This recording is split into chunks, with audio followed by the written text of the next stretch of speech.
Let's try to do some branding details on buttons and zippers and other trims, things like that. So, and using the text tool.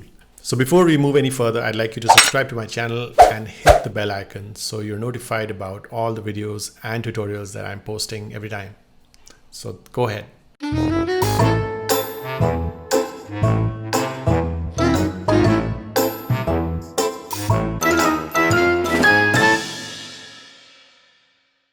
And let's begin. Let's get into the screen mode. And here we are. We have two examples. You will be able to see one which is the branding is done on the button, on the rim of the button, and the other is basically having like a tape. If you want to show like a tape which has a branding printed on it or any kind of application, you can actually add on to this. So first thing first, let's first of all learn to create a button. How about that? And then we'll move into branding. So I just kind of move away a little bit and make some space. First thing, when you're creating a button or a zipper or any trim, make sure that you zoom in, okay? Because it's a small little element in a garment detail. So zoom in with the Command or Control plus and create a circle.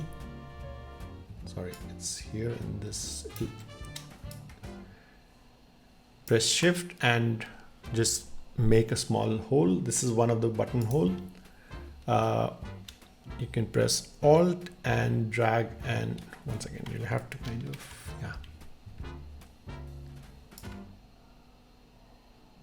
move it next to it. Select both, Command C, Command F, and just rotate it pressing the Shift key so that it's 45 degrees or 90 degrees, and then you get these 4 buttonholes.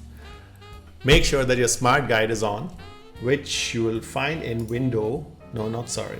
View and Smart Guides, okay?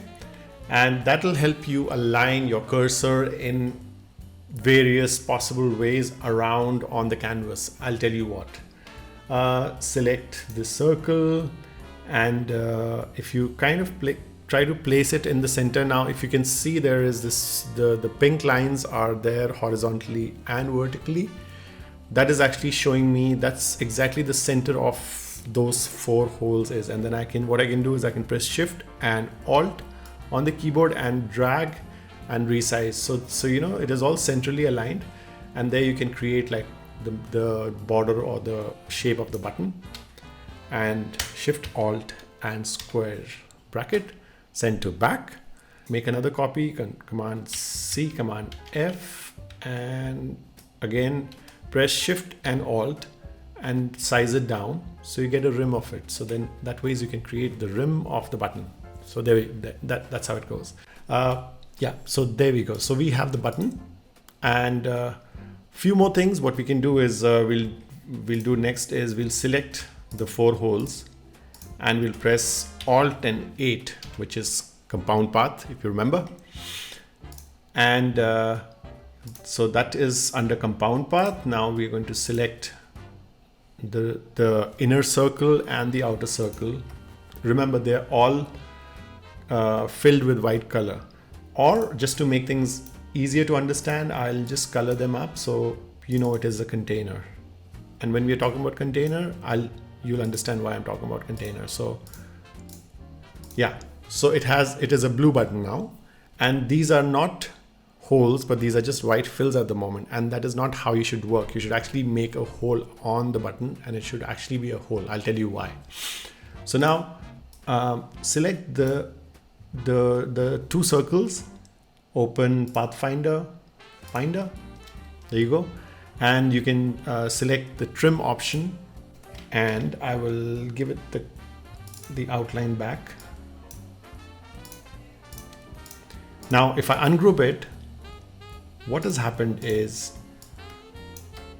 you see that whatever was behind the circle has been trimmed off. So whatever is not, when you have multiple layers of objects and you've placed them above each other and all, and when you use and you select all of them and do a trim option on Pathfinder, what happens is whatever is hidden behind gets totally trimmed off. So that's the idea in this. So that's point number 1. Number 2, stage number 2, or point number 2 here is You have already done this as compound path. So when you select different objects and give it a compound path feature, then what happens? They become one object, one object. And what happens now is I'm going to select this and the middle circle. Again, I will do Pathfinder with minus front. Now what has happened here is if I move this button around here, can you see that? Can you see that little area? It's actually a hole now. So if I were to place anything random and I give it a color and show you just for an example, it is now, the buttonholes are actually holes. See, you see that? So basically now it has got the punched in holes. So yeah, so that's the idea. That's how you create a button. And when you zoom out, it's actually that size. You know, you can always resize it to your flat drawing later. Now the idea is to add some text onto the rim. So we have some branding element going on there. So next thing what we'll do is we'll create a circle again, right in the middle. Let's find that point there. Yeah. Create another circle, a little bit bigger than the inner rim. I'll just move it away, just for, you know, just so there's no confusion. I'll click on the line, and now you can see the text. You can actually write anything. First of all, I would want to reduce the font size. Let's keep it a little tiny because the button is really small and the font also has to be smaller. And I'll just do whatever branding that you need. I mean, I'll write that's my branding, and I'll change the font because this is not my favorite font. I'll use any of these thinner fonts. I like this. Okay. Now, next thing is press Alt and the arrow button. So there is character spacing that you can do. You can just go on, just press the arrow button and it just spreads around. And that's how you can balance up the entire text. So there you go. You have your branding done on the button, and then you can just kind of place it back. What you can do is select all of them.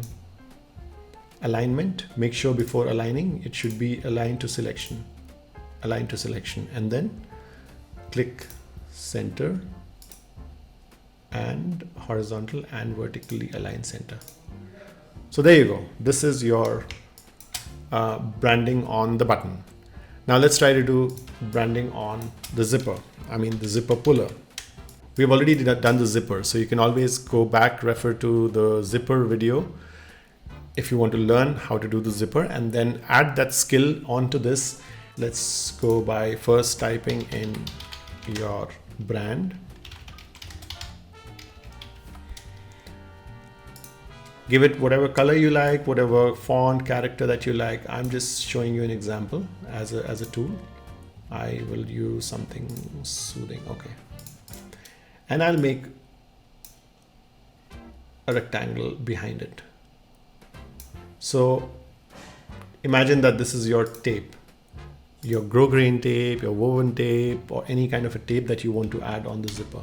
Send it to back. Make sure that you have converted your text into curves or create outlines. So now you have this as basic vectors. Select both of them, go to window, open brushes, and just drag and drop it to the brush panel. Select art brush and OK. And just go on with the default settings at the moment, and you have your, you can see your branding has been now saved in the brush panel. I generally prefer to use the pen tool to make these little smooth lines or smooth curves on the tape or on the branding, rather than using the brush tool because it's smoother. And you've made a line, press V, and then you can always click back to any of your saved You can select any line and then you can just select that back. There you have your tape. So there you go. This is your branding as a tape on the zipper.